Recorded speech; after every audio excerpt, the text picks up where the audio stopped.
SMA udah pakai Saucony aku. Keren. SMA udah pakai Saucony. Di Medan loh ini ya. Jangan Glenn outfit kali Glenn Jaksel. Hei, SMA udah pakai Saucony aku. Baju aku band. Glenn sekarang baru gaul baju Glenn Youth of Today. SMA udah pakai aku. Di kampung di Medan biar tau, biarpun bajunya second, sepatunya bekas bolong-bolong. Tapi udah culture aku. Udah culture. Iya. Udah kena tuh ya. Macam orang kemarin Glenn buat.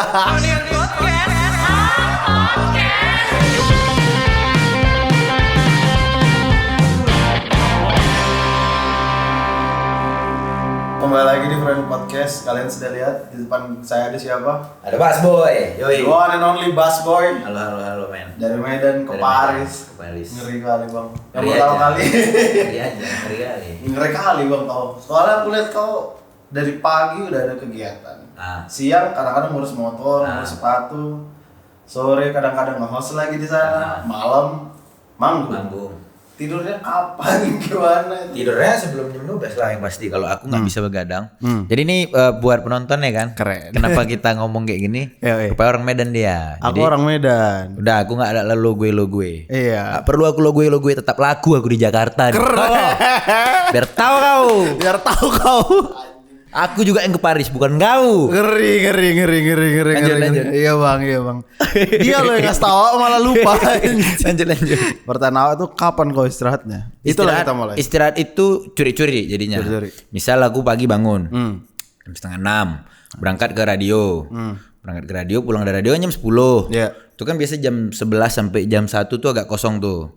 Nah itu biasa di situ tidur siang, makan siang. Oh sempetin kayak gitu. Iyalah tidurlah satu jam setengah kan lumayan power nap tuh kan. Yoi. Makan siang udah habis tuh buka laptop lah misalnya ngerjain Jovem, ngerjain sepatu atau ada apa nih? Ada yang harus di post kah? Ada paid promote kah? Ada apa nih? Cek kerjaan dulu lah setelah makan siang itu.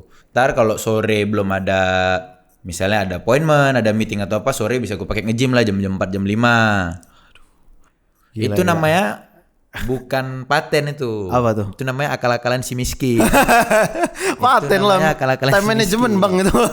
Karena dulu aku bersera, hidup aku berantakan.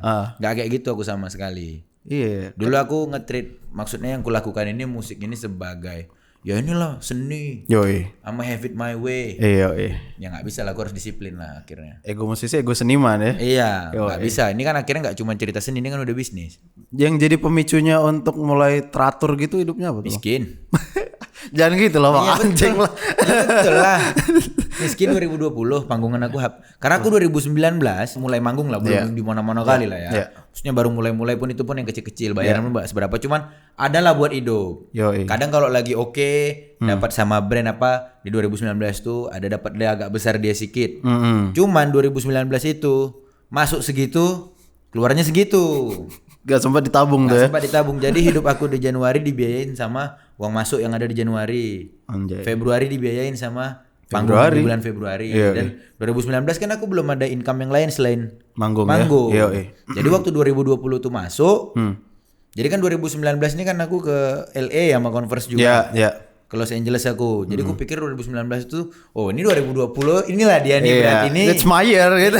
My year ini tahunku nih. Keluarlah 2 Februari awal itu single Make Me Proud. Iya. Make me. Going pula. Pertama kali aku dalam seminggu dapat 100,000 stream. Anjing, pertama kali iya dalam seminggu. Bukan wow kali, banyak yang lebih wow lagi dalam 100,000 satu hari pun adanya. Iya bang. Aku belum pernah kan. Jadi kayak gila aneh nih, kupikir undan nih lah dia nih. Dapat pula aku manggung lumayan acara besar waktu itu namanya Block Party di Fairground SCBD. Kandus nih ya udah mulai. Memang ini nih tahunnya nih. Itu corona wah anjing. Terkapar, terduduk lah. Itu lagi bagus-bagusnya tiba-tiba kayak gitu. Gimana kau ngerespon bang? Telungkup. Tiarap lah ya kan, mikir dulu lah anjing ngapain. Gak bisa apa-apa. Dan ya habit masih yang kayak tadi. Jadi masih ada hidup bulan Maret, April, Mei, Juni. Itu udah ada bookingan waktu itu. Itulah aku bilang aku merasa inilah tahunnya bookingan aku udah full sampai Juni. Anjing ngeri kali. Aku udah full sampai Juni. Semua itu jadinya. Jadi kan aku udah bayangin berarti sampai Juni udah aman hidupku. Iya. Ya udah ternyata sampai Februari aja hidupku. Maret udah nggak ada kan, semua udah di cancel. Uang yang ada di Februari Januari ini udah habis semua di bulan itu. Ya udahlah. Harus pikir otak lah aku. Ngapain tuh tiba-tiba dapet situasi seperti itu? Lu udah langsung tahu mau ngapain gitu bang? Ya coba-coba lah impromptu ya. Improvisasi ya. Aku kemarin tuh coba buka commission ngegambar vektor tau. Ngeri ya, gue liat di Twitter. Iya, gue liat di Twitter. Vektor kan banyak tuh orang mau enip sama ceweknya. Iya, anjing. Atau mau ulang tahun ceweknya nggak tahu mau ngasih apa. Iya. Aku bikin lah vektornya. Ngeri kali. Kutip lah 100-200. Jadilah bisa makan-makan, minjem juga lah aku duit sama kawan. Gila ya, jauh dari glamor ya bang ya? Jauh lah dari glamor. Musik di Indonesia mana glamor, gembel. Gembel. Yeah. Aku pengen mundur ke awal kali nih bang. Boleh, let's go. Pertama kali kepikiran musik tuh bakal jadi jalan hidupmu dari umur kapan atau dari umur berapa gitu bang? SMA kan aku udah ngeband di Medan. Ya, yang band-band agak kencang ya. Hardcore segala macam kan. Tapi di Medan itu merasa dulu maksudnya kayak nggak akan bisa kemana-mana nih di sini gitu. Apanya tuh? Yang bermusik. Maksudnya aku kan interestku musik, kreatif. Walaupun aku waktu SMA tuh masih belum bisa mendefinisikan apa interestku. Kayak sekarang kan kita bilangnya itu semua yang ada terjadi di industri kreatif lah, podcast ini, itu, fashion dan lain-lain. Dulu kan SMA tuh kita belum ngerti. Itu apa, kita pula dari Medan nggak ngerti itu apa. Cuman itu nggak ada di Medan gitu. Adanya itu kita pernah nengok di Jakarta lah, ada Lepi Wigaskin, ada brand-brand cruise ini. Maksudnya yang kayak gini-gini nih yang aku pengen gitu.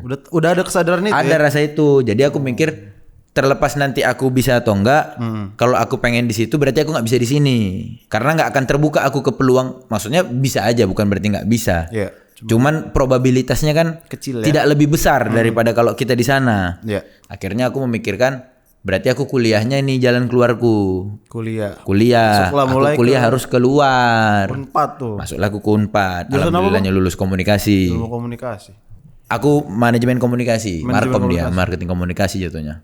Waktu itu dari berangkat ke Unpad berarti udah kepikiran gue pengen sekalian nyicir karir rapper gue nih di Bandung. Enggak, nge-rap belum kepikiran, bahkan aku belum ada kepikiran nge-rap. Intinya mau berkreatif lah. Pokoknya kreatif aja. Kreatif lah, apapun itulah intinya ya. Mau nanti aku entah jadi punya brand lah entah. Pokoknya pengen di dunia kreatif aja gitu, dan ngerasanya kan balik lagi di sana tadi peluangnya ke sana lah aku gitu. Jemput bola ya. Jemput bola lah, friend.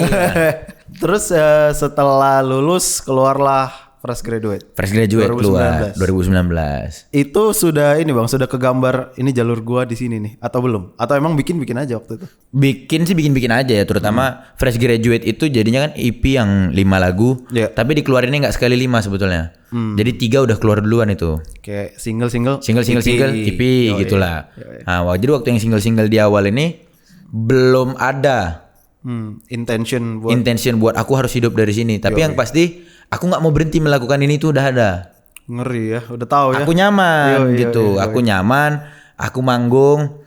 Dia awal manggung pertama aku dibayar pakai kaos. Di Bandung. Berapa lagu tuh dibawain? Cuma punya 1 lagu. Sisanya cover lah, nyanyi lah aja.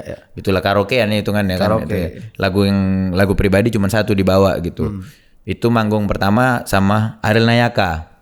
Oh, udah sama Nayaka tuh. Kan beruntung kan hitungannya kan. Udah langsung nama gede itu. Oh, boleh lah gitu. Aku pikirkan.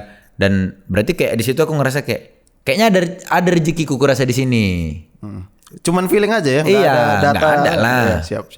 Ya bayarannya masih kaos lah waktu itu. Cuman di situ udah bikin aku ngerasa, terutama perform tuh udah bikin aku ngerasa semua yang kulewat ini, semua yang ku jalanin, rekaman ini segala macam. Entah gimana ceritanya, mau aku jadinya berkarir di sini, mau makan dari sini atau enggak, ini nggak boleh berhenti. Inilah mantap. Menemukan kayak inilah nyamannya aku di sini gitu loh. Pertimbangan apa waktu itu yang ada bang waktu di Bandung sampai akhirnya lu berkarir di sini? Atau memang nggak cukup di Bandung aja? Menurut aku di Bandung buat aku pribadi, nggak tahu musisi lain mungkin cukup, buat aku pribadi sih nggak cukup. Karena ya Indonesia Jakarta sentris kan. Setuju. Dan ya kalau kita bicara kenapa di Jakarta sentris terlalu panjang, intinya seperti itu keadaannya. Jadi udah pasti semua adanya di sini. Balik lagi tadi main persentase berarti lebih besar di sini kan. Aku sih pribadi bukan orang tipe taruhan yang mau main kalau oddsnya terlalu besar. Yang pasti-pasti aja lah. Terutama yang mau ditaruhkan nasib ini. Iya. Kalau bangsa uang malam minggu jadi uang judi bola parlay, 1/36 pun oddsnya berani main kita. Iya. Ini terlalu gede nih. Kau bayangin 1/36 tapi bukan duit hidupmu. Iya. Janganlah. Iya. Dikecilin lah oddsnya. Cari yang lebih kecil oddsnya. Iya. Walaupun nggak kecil-kecil kali, cuman kan seenggaknya mengecil dia. Manajemen resiko. Manajemen resiko. Yes. Ngeri kali. Tiba-tiba kan. Manajemen resiko. Sorry. Terus dari Bandung berangkat ke Jakarta. Dari Bandung ke Jakarta. Tahun berapa tuh, Bang? 2019 Februari. Aku mau bahas soal apakah musisi-musisi di kota ketiga, kita katakanlah kayak Medan. Kota-kota luar Jawa gitu. Iya. Apakah harus ke sini ke Jakarta untuk berhasil atau bisa di sana aja? Ya untuk kasus aku sih aku harus ke sini. Iya ya. Nggak ke sini nggak jadi apa-apa aku kalau aku. Iya. Ya cuman kalau ada yang bisa silakan. Ya mungkin menurut aku harus ke sini dalam artian mungkin nggak secara fisik ya. Karena ada internet sekarang. Berjejaring ya. Iya berjejaring. Ada Discord ya. Ada Twitter. Musisi-musisi lain ikut kompetisi band misalnya. Menurutku bisa juga kau nggak ke Jakarta, tapi kau buang musikmu ke Jakarta. Gimana tuh contohnya? Ya kau ngebahas tema-tema yang relevan di sini. Nggak harus kau paksakan relevan di sini, cuman maksudnya bisa kau marketingkan untuk masyarakat sini gitu. Oke. Bisa aja kan? Bisa. Kau nggak harus terlalu mencoba untuk relevan, karena semakin kau mencoba relevan, semakin kau nggak relevan. Makin ya cringe jadinya gitu. Orang jadinya ngeliat trying so hard to be kan gitu. Iya. Ya jadi aja dirimu seperti dirimu lah apa adanya.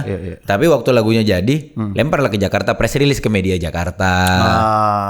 Simple lah, contoh kecil ya. Kau press release ke media Jakarta, media-media di YouTube atau apa. Halo, kami dari bla bla bla. Kami punya ide.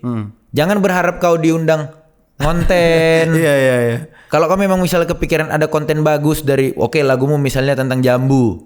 Kau kepikiran ada aktivasinya bikin YouTube jus jambu. Terus kau pikir kalau di YouTube-mu kurang nih exposure-nya. Mainlah ke media. Ya, lemparlah ke media, lemparlah proposalmu, pitch-mu. Karena terakhir banyak kulihat dari pelaku kreatif atau anak muda yang melakukan ini berharap diundang. Nggak bisa lah kayak gitu ya. Siapa kau? Ini ngaca ya. Iya, kau siapa gitu. Diundang. Kalau bapakmu tadi bintang 5, bintang 4 iyalah. Iyalah ya kan, bisa lah diatur. Iya. Kalau kayak kita ini kan harus jemput bola ya. Rakyat jelata. Iya, harus jemput bola lah. Iya. Lempar media tuh, ajukan ide. 100 dilempar masa 10 nggak nyangkut. Mentalmu itu sih, aku yang agak emes tuh mentalmu itu tebel. Siap menerima penolakan.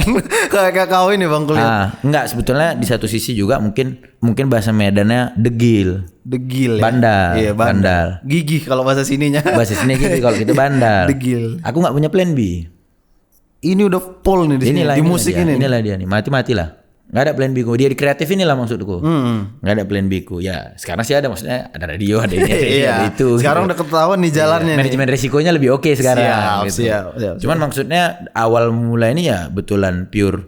Ya aku maunya ini gitu. Itu pasti ada dong sanggahan dari orang tua. Ada lah. Apalagi merantau, tahu-tahu kau mau bermusik kayak mana gitu.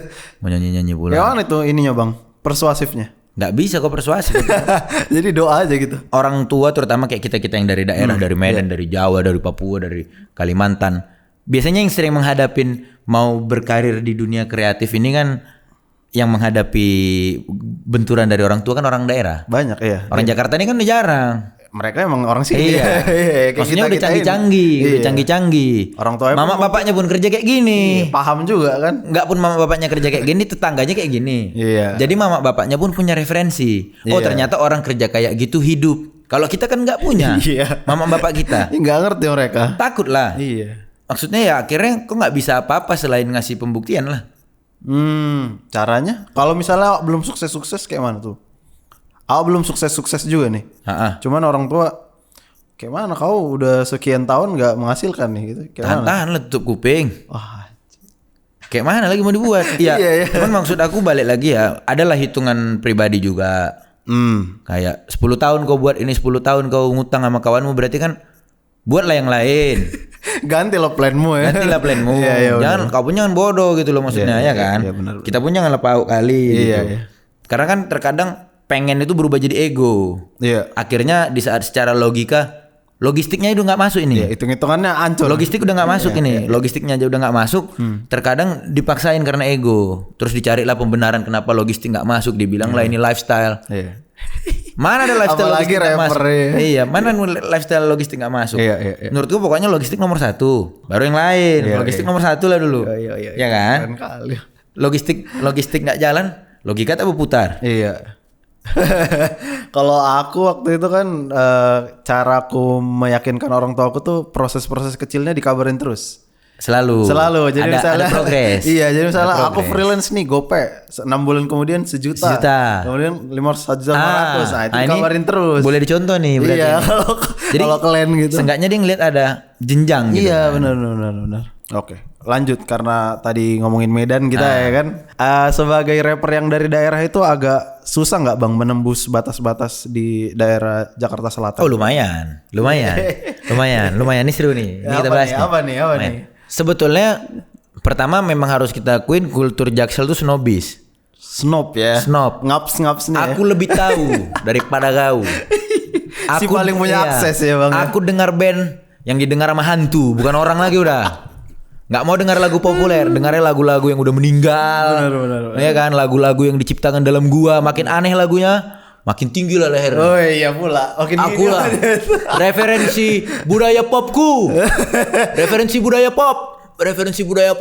Padahal di kantong 500.000. Ya ampun. Gak ada yang bisa dibanggakan selain referensi budaya pop. Iya ya. Musikku, lukisan. Paling tahu lah aku seni. Wah inilah kau. Kayak gitu terus. Kimaknya. Kimaknya.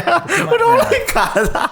Iya. Cuman ya nggak bisa ku bohongin, awal-awal aku pun. Kerasa tuh ya Bang ya. Aku pun seperti itu.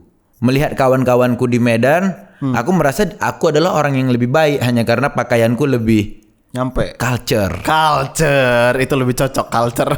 Hanya lebih culture. Aku merasa kawan-kawanku di Medan enggak lah gitu. Aku lah juga di sini sama kawan-kawan aku di Baru segala macam. Ada juga rasa itu, nggak bisa kebohongin karena juga aku kemakan sama budaya tadi ke bawah gitu.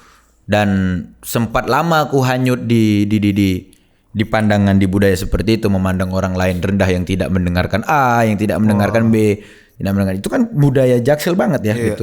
Snob, being a snobis gitu. Dan akhirnya itu menjadi limitasi secara tidak langsung. Biasanya kan yang jadi snob itu yang punya akses Bang. Satu, akses informasi, referensi dan lain-lain lah. Kita bilang karena kekuatan ekonomi, sosial dan politik. Iya, setuju. Dalam ini bahasannya. Kena semua nih. Aduh. Ekonomi, sosial dan politik kita bilang kan. Cuman maksudnya gini loh, let's say kau ini seorang pelukis, ilustrator, graffiti, musisi, intinya kau emerging entity ya. Kau sebuah entitas yang lagi mau naik nih gitu. Terus kau udah menjadi snob. Macam mana orang mau support kau? Kau udah nge-snob. Iya, belum sampai sini ya kan. Masih di sini udah snob. Iya, belum. Itu istilahnya di Jakarta tuh sering dibahas sama kawan-kawan pre-power syndrome. Pre-power syndrome. Belum naik. Udah cuman karena kau pikir kau nongkrong sama si A, si B, kau pikir kau dia. Karena itu juga terjadi sama aku 2019. Oh iya. Cuman untungnya mungkin aku nggak tahu orang lain merasakan ini atau enggak. Kalau orang lain merasakan, aku mohon maaf sebesar-besarnya. Yang pasti 2019 itu kan aku ke Los Angeles. Iya Bang. Pulang dari sana rasa besar di hati itu ada. Dulu aku yang cuman bisa melihat figur-figur ini cuma di laptop. Mattermost, Ramen bla bla. Sekarang maksudnya bisa nongkrong sama, bisa kerja sama dan segala macam. Karena terasosiasi sama mereka, adanya pencapaian ini segala macam. Ada juga rasa di hati itu yang kayak besar kali aku nih. Ngeri. Artis aku nih ya gitu. Baru udah kerasa tuh kayak gitu ya. Artis aku nih padahal follower masih 3.000. Gitu pahit-pahitnya gitu aja. Iya baru-baru ini baru-baru. Maksudnya masih di early stage karir aku ya. Akhirnya disadarkan sama corona. Oh, ditampar tuh ya. Ditampar. Dikasih tahu belum bahas. Maksudnya akhirnya di situ aku bisa ngomong sama diriku sendiri yang kayak, "Mana artis? Katanya lo artis, kok diem di kosan?" Soalnya teman-teman lo yang beneran artis ada aja manggungan online, masih aman ya. Iklan, tap in brand atau apa beneran gitu, legit for real berarti dia for gitu. Real. Aku kan enggak berarti, rasa aja pre-power syndrome. Dan sejauh ini yang aku rasa balik lagi tadi, untung masih menjadi psikologis, belum berubah menjadi perilaku. Oh, oke. Karena kalau itu udah berubah menjadi perilaku, aku pasti jadi orang yang rese, yang asshole, yang nggak akan enak untuk dikawanin. Dan kalau aku udah menjadi orang yang seperti itu, jalur karirku susah lah. Rezeki pun pendek. Nutup rezeki kayak gitu kan. Rezeki pun pendek kan. Berarti ini Bang, attitude ya masalahnya ya. Attitude lah. Harus sering kita reflect tuh ya. Harus lah. Apalagi kita merantau. Iya pula. Iya merantau kalau attitude jelek pilihannya cuma 2. Kalau nggak mati dipukuli, mati di penjara. Iya. Benar. Kalau attitude jelek ya, pilihannya kan cuma 2 kalau orang merantau nih, mati dipukuli, mati di penjara. Iya. Terus misalnya balik tuh Bang ke apa ya, batasan-batasan tadi. Kayak mana cara kau akhirnya membobol apa ya kita bilang ya, circle yang tebel itu. Oke. Untuk akhirnya bisa manggung di sini, bekerja dengan ini kayak gitu-gitu kayak mana tuh? Aku pasang badan lah, maksudnya ini kan tempat yang sangat bergengsi. Iya, asli. Kita pun karena semua orang bergengsi, kita pun meninggikan gengsi kita kan. Iya, iya. Ya akhirnya aku mencoba untuk meruntuhkan gengsiku lah. Ya setiap approach gitu bang. Ya kayak ini udah terjadi dari sebelum pun, memang karena aku cinta juga ya gitu kan. Maksudnya orang-orang yang tadi ku sebut figur-figur hebat yang dulu kulihat di laptop, yang sekarang udah bisa bekerja sama, bahkan menjadi sahabat, menjadi kawan. Sebelum aku pun kenal mereka, sebelum aku pun tahu mereka, aku menjadi fanboy. I'm a fan of the culture tuh, I'm a fan of the game gitu. Yeah. Jadi dari Jatinangor pun dulu aku rela-relain naik Prima Jasa 30.000, 40.000, datang ke Jakarta, nginap di kosan kawanku, nginap di rumah kawanku, nebeng-nebeng hanya untuk nonton gigs, beli merchandise-nya, nonton paling depan dan segala macam. Support gitu kan, maksudnya dari awal memang I'm a fan of the game gitu loh. Jadi ya di saat ketemu mereka pun nggak bisa hilang bahwasannya memang aku tetap masih ada. Agak bingung nih behave-nya nih ya. Rasa fansnya gitu. Dan akhirnya bingung kalau nunjukkan kali ngefans, gengsi. Iya, nanti dikirain fan-nya dia terus-terusan. Padahal mau kerja sama juga. Iya, akhirnya yang bisa kulakukan ya kayak ku bilang tadi, datanglah ku ke acara-acara, datang kenalan. Kuakuilah bahwasannya memang aku menikmati, mengagumi karyamu, bahkan beberapa sampai mengagumimu. Kan kadang ada kita masih cuma mengagumi karyamu, di atasnya baru mengagumimu, orangnya langsung. Ada yang begitu, ada yang begini. Intinya aku sampaikan, tapi juga aku sampaikan bahwasannya aku di sini mau belajar, aku baru, aku juga ingin sepertimu gitu loh. Ya aku datang sebagai orang nggak tahu, dan aku sampaikan bahwasannya aku nggak tahu, ajarin gitu loh. Aku butuh belajar gitu loh, nggak tahu. Karena akhirnya menurutku karena budaya gengsi tadi yang tinggi, banyak orang nggak tahu, nggak mau ngaku nggak tahu. Iya, benar. Akhirnya nggak kemana-mana, nggak jadi tahu gitu loh. Cuman gara-gara gengsi tuh. Gara-gara gengsi, terus-terusan jadi nggak tahu gitu loh. Benar. Kalaupun tahu akhirnya jadinya tahu-tahu yang salah, salah persepsi tangkap atau segala macam. Nah itu aku nggak pengen gitu, karena buat aku pribadi, untuk orang daerah bisa nyampai ke perantauan itu udah sebuah privilege. Tapi bagaimana survive di perantauan itu udah bukan privilege. Cuman faktanya aku bisa di sini, di Jakarta, ke Bandung dan segala macam itu privilege. Jadi udah punya itu, aku nggak pengen ini jadi sia-sia. Karena berapa banyak kawan kita yang juga pengen merantau tapi omong doang, nggak berangkat. Kepentok izin. Harus jaga finansial, toko bapak. Dan segala macam. Ya itu kan untungnya nggak ada agenda-agenda yang menahan kepergian kita. Adalah kita di sini. Nah itu buat aku privilege. Cuman macam mana survive di sini? Nah itu udah beda strategi tuh, udah beda strategi baru tuh. Dari tadi kita udah ngomongin soal survive perantauan. Lanjutlah kita ngomongin dari segi berkaryanya. Kau udah kepikiran bang untuk pas kau memulai karir rap itu akan seperti ini penampilanku, akan seperti ini tema yang ku bawa? Enggak. Ada kepikiran itu? Atau fashionmu ini terinspirasi dari mana? Fashion ini udah dari, aku maksudnya doyan berdandan udah dari dulu, dari SMA. Tapi kan dulu kita hitam-hitam kalau main hardcore kan? Enggak juga. Oh enggak juga ya? Hardcore lah ngajarin aku berdandan. SMA udah pakai saukoni aku. Keren. SMA udah pakai saukoni. Di Medan loh ini ya. Jangan Glenn outfit kali Glenn Jaksel. Hei, SMA udah pakai saukoni aku. Baju aku band. Glenn sekarang baru gaul baju Glenn Youth of Today. SMA udah pakai aku. Di kampung di Medan biar toko, biarpun bajunya second, sepatunya bekas bolong-bolong. Tapi udah culture aku. Iya. Kena tuh ya. Macam orang kemarin dia buat. Oke. Enggak, bercanda gue. Bercanda Bang Mabang. Ini sama-sama perantau. Iya, sama-sama perantau. Oke Bang. Inspirasi fashionmu pas rap ini kulihat kayak sama soalnya. Dari tema lagunya, visualnya, dari kau represent dirimu kayak gini, nyambung semua nih. Ini dari mana? Ini udah kau bikin semacam strateginya kah atau along the way aja deh? Karena maksudnya kayak SMA tuh kan mulai discovery diri ya. Iya sih, pencarian ya. Pencarian diri dan segala macam. Maksudnya beruntung lah aku juga berkawan sama beberapa kawan-kawan di Medan tuh yang suka ngeband juga dan segala macam, suka skate dan segala macam. Akhirnya di situ aku ngelihat yang kayak kenapa mereka tetap pakai kaos dan celana jeans tapi beda sama orang lain pakai kaos celana jeans. Dalam artian maksudnya ada attitude yang keluar dari pakaiannya. Kayak pakaiannya berbicara siapa mereka. Mereka bisa nunjukkan identitas dirinya gitu loh lewat pakaiannya. Dan keren ya gitu maksudnya. Belajarlah gitu. Jadi akhirnya Belilah New Balance second. Keren. Beli yang KW lah dulu awalnya. Iya. SMA kan. Beli KW dulu di Medan tuh di Tahu. Iya. Masalahnya dulu di Medan saking dikitnya info, itu semua satu toko. Nanti nama tokonya tolong disensor. Kasihan, aku nggak tahu tokonya masih buka atau nggak, aku nggak mau. Intinya dulu kita mikir semua itu ori. Iya. Saking sedikit itulah minimnya pengetahuan tadi. Lengkap itu dulu. Amerika, DC, apalah semua lengkap lah. Sirka, DVS, Supreme pun ada, Stussy pun ada zaman SMA. Tapi KW. Tapi dulu aku pikir asli. Iya kan. Kita dulu pikir asli. Kita beli terus beli yang second ke Melati, pajak Melati, Monja, thrifting ya itu hitungannya zaman sekarang. Masih antar. Iya. Jauh kali itu. Di bahasa zaman sekarang thrifting gitu. Kalau dulu kita ngaduk kan, maksudnya nyari. Monja. Di Medan namanya Monja ya. Monja namanya, bukan thrifting. Bukan thrifting, di Medan untuk beli Monja, baju-baju band apa segala macam ya. Belajar dari situlah, akhirnya mencoba, oh ternyata pakaian ini bagian dari identitas diriku gitu loh.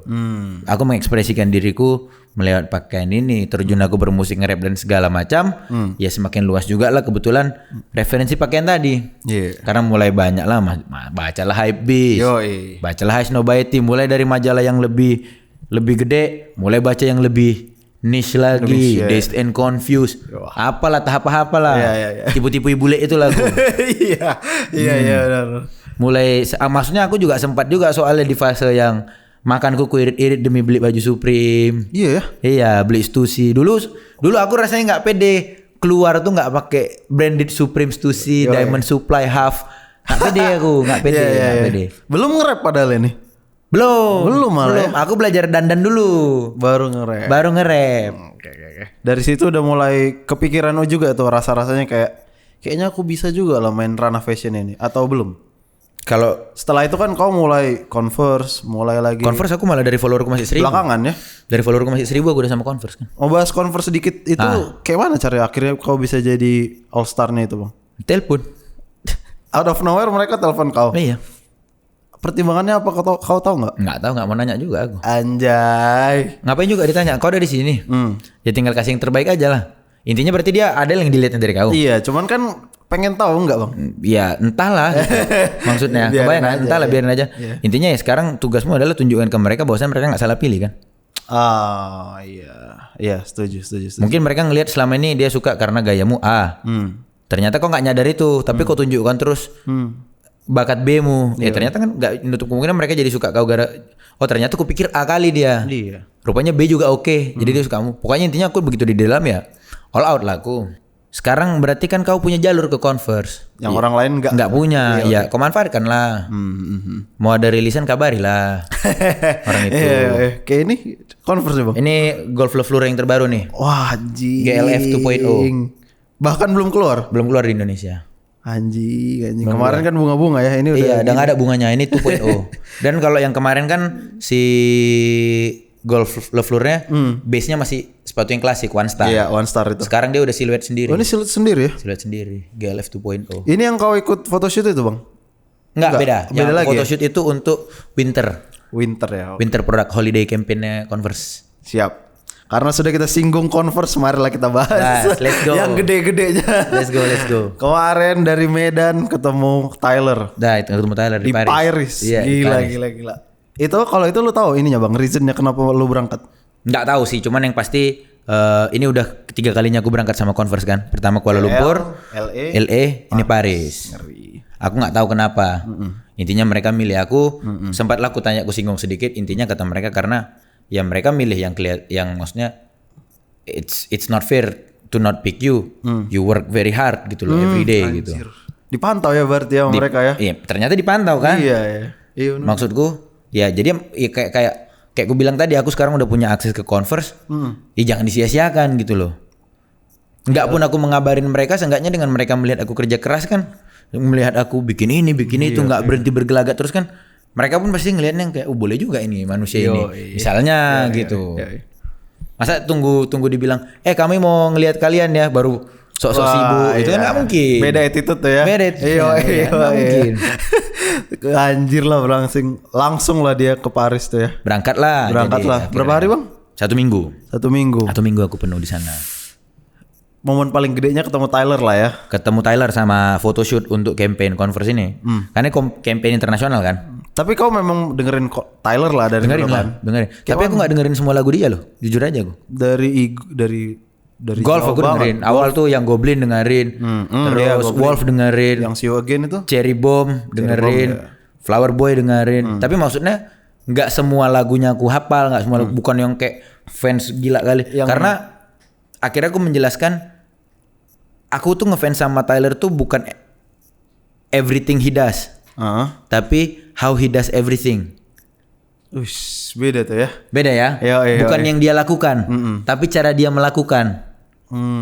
Semua yang dia lakukan belum tentu cocok, itu kan selera, musik, bla bla bla selera. Tapi cara dia melakukannya itu nggak pernah nggak bikin kau memang anjing ini. Anjing ini. Iya, anjing nih orang. Anjing ini gitu. Iya. Kalau misalnya untuk orang yang nggak tahu Tyler kayak mana sederhananya bang bahasanya? Ya kayak aku bilang, maksudnya dia tuh selalu mengeluarkan apapun yang dikeluarkan, musik, pakaian, semau-maunya ya. Enggak cuma semau-maunya, tapi angle-nya tuh selalu segar. Dia punya angle ya. Akhirnya kan maksudnya balik lagi kayak nothing's new under the sun. Iya. Nggak ada lagi hal baru di dunia ini. Yang baru kan bukan produknya, tapi angle-mu, konteks. Konteksnya yang baru. Itu dia gimana caranya dia ngebikin konteksnya itu selalu segar, selalu baru, selalu dia. Itu yang aku betul-betul gila ini. Iya. Gila ini. Iya. Pas ketemu dia kayak mana rasanya, Bang? Lemas lah. Lemas. Iya, lemas lah. Abang-abangan skena rap tuh ya. Skena nih. Ini baru abang-abangan nih. Iya. Abang-abangan bukan nih. model akses nih ya. Iya. Anjing. Dia kan kerja keras juga. Dia kalau nggak salah pernah kerja di Starbucks. Starbucks. Dan maksudnya dia juga dari skena ya. Iya. Bukan yang kayak masuk manajemen apa tiba-tiba di godong besar gitu. Betulan organik lah gitu, dari underground juga gitu. Iya. Apa yang kalimat pertama kau omongin ke dia, Bang? I'm a big fan of you gitu-gitu enggak? Pastilah enggak. Jadi aku tuh waktu ketemu dia tuh kan dalam 2 hari. Hari pertama itu kita ketemu dia, itu dia konser. Kita nonton dia konser. Ya kita cuma sebagai penonton lah. Di story semua aku lihat tuh. Iya. Dan aku nonton konser dia tuh lebih betulan paying attention, yang merhatikan. Studi banding lah.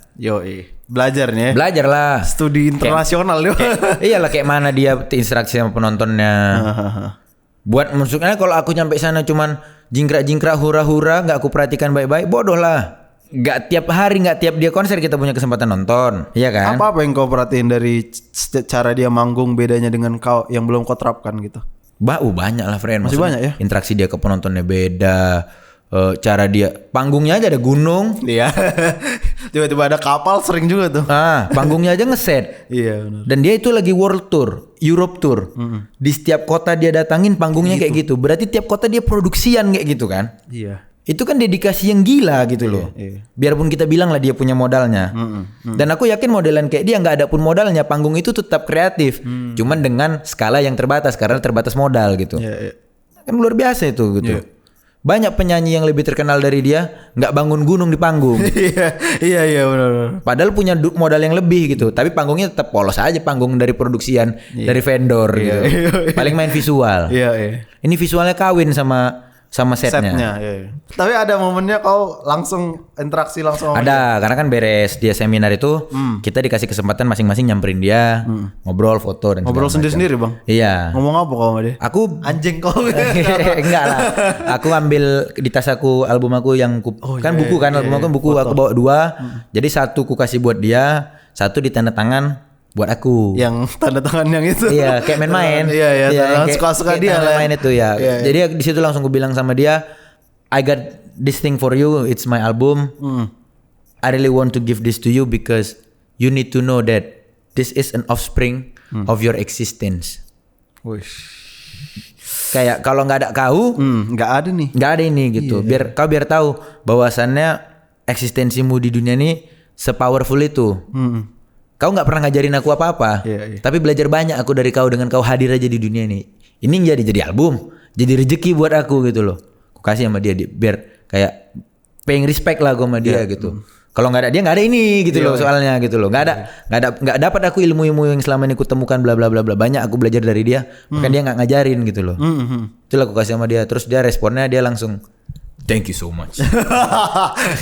Suara gede banget itu. Terus ngobrol-ngobrol kayak waktu seminar juga dia nanya kayak celana aku beli di mana, apa aku bikin ya. Dari situ belum ada ini bang, wacana terusannya bakal ngapain? Dalam artian? Dalam artian mungkin bisa, agak jauh sih memang. Cuman kalau bisa collab gitu. Sama dia lah langsung. Masih jauh lah. Masih jauh ya bang. Masih jauh lah untuk ketemu dia aja menurut aku udah sebuah buat kita orang Indonesia. Mungkin kalau buat bule ketemu dia biasa aja. Iya sih. Buat kita ya gitu. Nggak tahu lah ya, kalau aku tuh nggak banyak ekspektasi juga kalau ternyata kedepannya bisa lebih banyak lagi ketemu dan berinteraksi sama dia. Memang jodohku. Berarti jodoh. Kalau nggak berarti nggak jodoh ya. Gak usah terlalu diharapkan. Seenggaknya kan aku udah dapat memetik satu pelajaran penting. Ketemu dia dan segala macam lah gitu. Ambisius nggak lo? Lo anggap? Oh ambisius men. Nah. Ambisius. Rese gue. Kalau urusan gini-ginian petty gue hitungannya buat gini-gini. Petty. Gue tiap malam hampir tiap malam tuh kayak extreme obsessed gitu ya. Nah maksudnya intinya sering lah ya, frequently kepikiran. Maksudnya kayak musisi-musisi Indonesia yang bahkan teman-teman gue itu gue nggak jarang ngelihat analisis datanya tanggal segini dia grow segini. Buset. Ini apa? Monthly listeners. Oke, dia single ini rilis, campaignnya seperti ini. Kita lihat secara statistik seberapa dampaknya. Ya analisis data lah. Analisis pasar. Karena balik lagi ini kan udah bisnis. Iya sih. Aku di sini bukan mau bersedekah, aku bukan mau charity ini. Bisnis ini man, it's not fucking charity bro. Yo. Dan buat aku pribadi, dulu kan maksudnya kalau zaman dulu mungkin kompetisi itu dianggap kayak bermusuhan atau apa. Buat aku pribadi, jujur aku pribadi, di saat aku menganggap seorang musisi atau siapapun itu sebagai kompetitorku, sebagai kompetisiku, aku sangat menghargai dia berarti. Buat aku, rivalry itu adalah sebuah tingkat pujian tertinggi. Oh, ya. Naruto Sasuke kok tengok lah. Iyalah, ya. Setuju bang. Naruto Sasuke. Yoi. Mereka rival kan, tapi tengok seberapa menghormatin dan seberapa menyayangi satu sama lainnya. Bukan berarti berkawan atau dekat sama orang jadinya malah nggak berkompetisi. Menurut aku malah harusnya makin tegang lah kompetisinya. Cuman santai lah. Gitu loh. Mau bahas albummu bang dikit lagi. Itu kalau kulihat sangat beda sih dari album-album rap yang sudah beredar. Dari segi narasi, dari segi visual, dari segi video klip, semuanya kayak saling mendukung gitu, elemen-elemennya. Itu album itu menurutmu sudah berhasilkah? Dan apakah kau naruh target? Nggak ada target sih. Untuk album itu nggak ada bang? Nggak ada target sih. Kalau ditanya berhasil, dengan dia rilis aja udah berhasil buat aku. Oh cukup segitu aja ya? Iya. Sebagai musik, sebagai seniman. Dari tapi segi marketingnya beda lagi. Ini mantap beda lagi. Kalau dibilang berhasil kali, ya alhamdulillah lumayan dapat penghargaan. Cuman kalau ditanya berhasil kali enggak lah. Berapa kalinya berapa jutanya rupanya streamnya enggak juga. Masih banyak lagu di luar sana yang rilisan ya. Kita bicara rilisan ya, bukan lagu musik sebagai seni, tapi udah sebagai produk jualan. Wah ini mindsetnya mahal nih. Ya, mindsetnya mahal. Jangan jadi seniman tiap waktu. Jadi kayak grumpy old guy yang tinggal di gunung. Iya, ganti-ganti dirimu gitu, ganti kacamatanya. Lagi bikin musiknya pakai kacamata seni. Udah jadi musiknya butuh makan, butuh dijual, pakailah kacamata bisnis, kacamata marketing. Orang manusia nggak cuma satu sisi kok. Maksudnya kan kau bisa jadi apapun gitu loh. Iya kan gitu. Maksud aku vokalisnya Descendants, Milo dia vokalis band punk tapi bioengineer. Kurang random apa itu? Iya random. Pasti orang bilang nggak pantas lah masa bioengineer band punk, lagunya fuck you, destak. Iya. Nyata tapi kan gitu. Iya. Dia juga solid sebagai vokalis band punk, solid juga dia sebagai bioengineer gitu. Berarti kan dia punya dua perspektif yang berbeda gitu. Kalau bisa pakai perspektif banyak kenapa harus satu? Iya. Ya akhirnya aku coba belah lah gitu. Mungkin kalau balik lagi secara kacamata seni mungkin cukup seni, ya. aku sih puas ya gitu. Cuman kalau dari segi rilisan, produk aku cukup puas. Tapi masih bisa lebih. Apa nih? Iya masih bisa lebih aja, harusnya bisa. Masih bisa. Aku yakin pengennya untuk maksudnya next releases itu ya lebih matang lagi, semua plan promonya lebih bisa menjangkau lebih banyak orang lagi dan segala macem gitu loh. Kau punya kematangan untuk ganti-ganti perspektif ini dari mana bang? Karena banyak juga musisi yang masih menganggap ya bikin karya aja. Masalah laku enggaknya belakangan. Jumpa orang sih ya, maksudnya ketemu orang, ngobrol dan segala macam. Tukar pikiran, baca buku. Input lah intinya ya, apapun itu, nonton film dan segala macam. Cuman paling banyak rata-rata ketemu orang. Dan kayak kemarin salah satu bahasan sama Kamga waktu rekaman lagu Bismillah tuh yang kena banget gitu, yang pun kujadikan ini jadi pegangan lah, ini kata-kata ini bahwasannya adalah kayak sesimpel kalau musisi bikin musik terus musiknya nggak bisa diterima sama siapapun yang dia tuju. Taruhlah pasar kan terlalu kesannya jualan, siapapun yang dia tuju nggak bisa diterima, itu nggak pernah salah market, itu selalu salah musisinya. Karena kau komunikatornya, ini kan kalau di kuliah komunikasi kau komunikatornya, yang menyampaikan pesan kau, nggak nyampai ke komunikan, salah siapa? Salahmu lah. Nggak pernah salah komunikan. Pertama, market, pasar, audiens atau pendengar atau siapapun nggak pernah minta kau bikin lagu. Iya pula ya, udah sesek juga nih kalau dia nggak butuh kau, kau yang butuh dia. Ya jadi jangan berharap kali dia yang mau ngejemput, kita yang jemput dia. Nah untuk dari temanya itu pun sangat tidak umum, sangat beneran yang kayak rapper kan biasanya, lihatnya apa yang gue capai. Gimana kreatif prosesnya kau sampai akhirnya udahlah aku mau menceritakan kisahku aja lah gitu dari jadi sebuah album gitu? Ya karena yang diceritakan rapper Amerika itu kisahnya. Bunuh orang, nembak itu orang. Kisah dia. Dia bukan kayak begitu karena itu keren.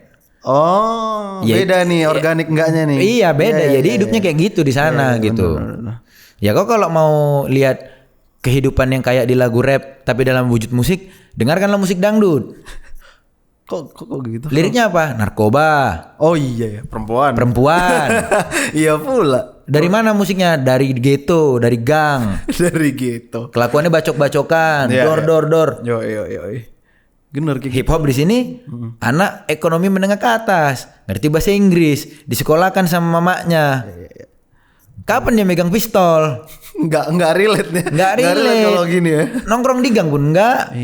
Iya, kenapa aku harus jadi kayak orang Amerika gitu hidupku gitu. Toh hidupku enggak gitu. Enggak cocok gitu ya. Enggak cocok, dibuat-buat gitu. Toh akhirnya Eminem sendiri sebagai orang putih struggle di lagunya beda kan sama yang lain. Iya. Ya karena memang hidupnya seperti itu gitu. Dia cuma merefleksikan hidupnya gitu. Dan aku mencoba, kayaknya nggak salah nggak sih kalau aku refleksikan hidupku yang seperti ini melewati medium hip hop. Ternyata tidak salah kan. Ternyata malah lebih resonate lah di pendengar gitu, bisa ku bilang gitu. Dan relevan sama emang target yang lu tuju ya.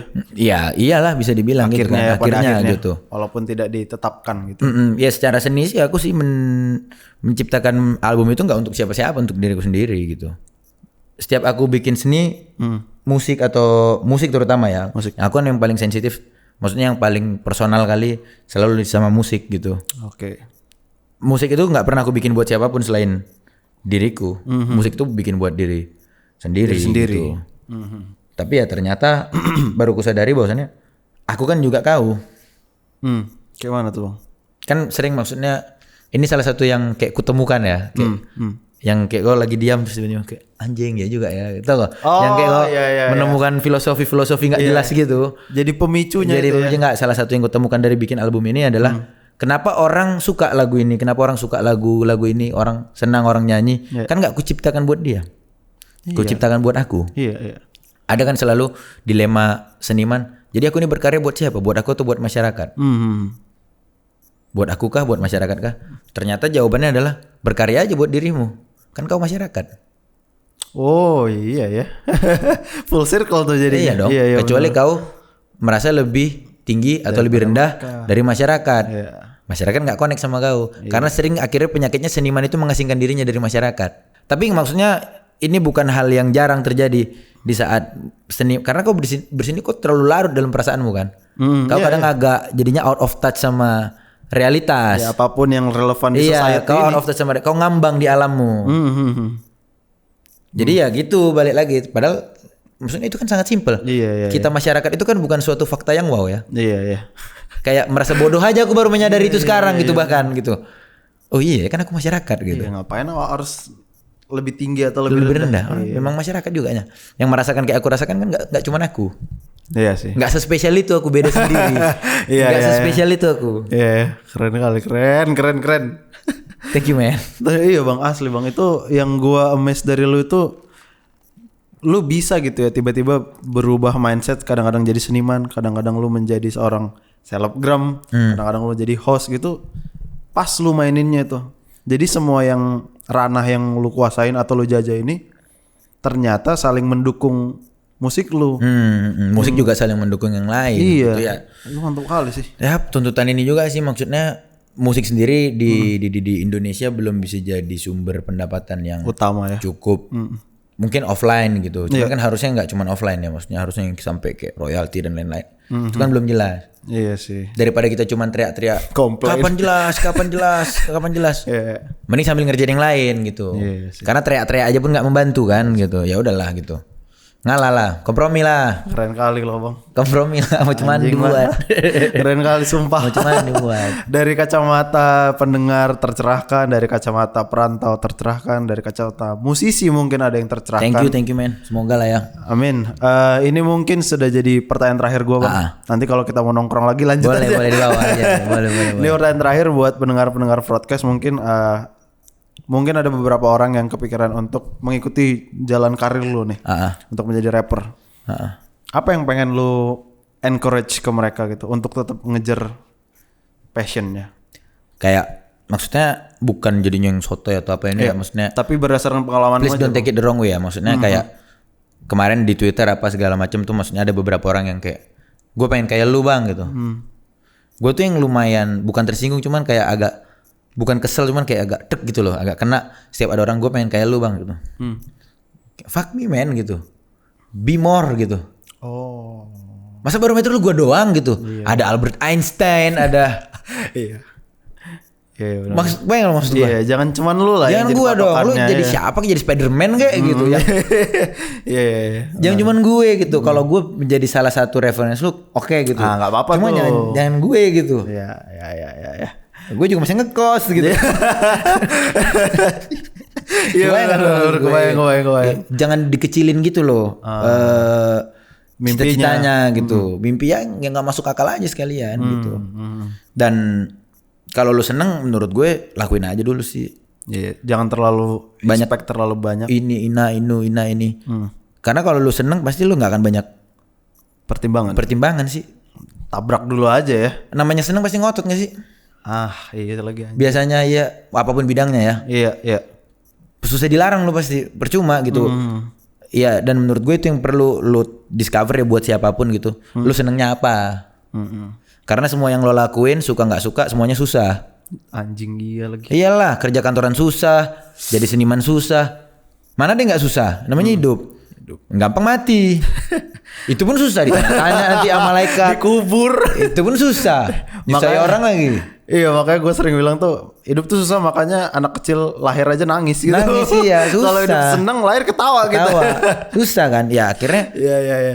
Kesenangan itulah yang bikin kita mau tolerate susahnya, struggle-nya. Iya, choose your own pain kan akhirnya. Iya. Kok nggak bisa nggak milih, tapi pilihlah rasa sakitmu yang mana yang paling cocok. Iya. Anjing keren banget. Bang, makasih banyak bang. Thank you lah Pren, aman. Gila. Makasih banyak, tercerahkan. Thank you bro. Sehat selalu bang. Sehat selalu juga. Mudah-mudahan gue masih ngeliat karya-karya lu. Amin. Gue pengen banget nonton lu manggung sih. Belum sampean. Amin. Paling dekat itu tanggal. Paling dekat kapan tuh bang? Tanggal 25 ini Noise Horror Live. Noise Horror di situ dekat. Di sini tanggal 25. Iya. Terus nanti tanggal 16 atau 17 aku lupa, hari pertama atau hari kedua ada di Bigu Fest. Siap. Ada banyak lah tahun ini. Banyak lah ya. Alhamdulillah. Ada mau bocoran-bocoran? Nggak ada bocoran. Udah itu dulu. Itu dulu aja. Stream aja dulu asli. Bang Boy makasih banyak. Thank you bro. Thank you friend. Terima kasih teman-teman sudah mendengarkan Friend Podcast. Itulah Bang Bass Boy. Sampai jumpa. Thank you for Dadah.